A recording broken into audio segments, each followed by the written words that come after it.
नमस्कार मंडळी, कसे आहात तुम्ही? तर आज आहे वटपौर्णिमा.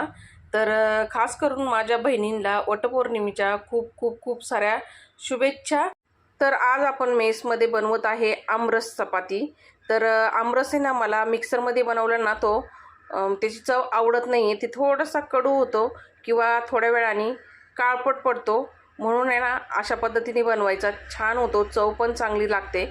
तर इथे आहे ना मी आंबे आहे ना स्वच्छ धुवून घेतले, चीक काढून आणि खापामध्ये कट करून घेतले. आता एक मोठं भांडं घेतलं आणि त्याच्यावरती चाळण ठेवून आंब्याच्या ज्या फाका आहेत त्या अशा घासून घेतल्या.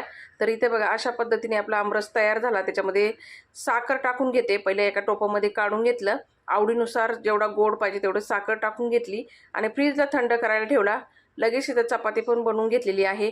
तर आज आहे वटपौर्णिमा, तर मी बनवलेली आहे आमरस चपाती. तुम्ही काय बनवलेलं आहे वटपौर्णिमेला कमेंट करून नक्की सांगा. धन्यवाद.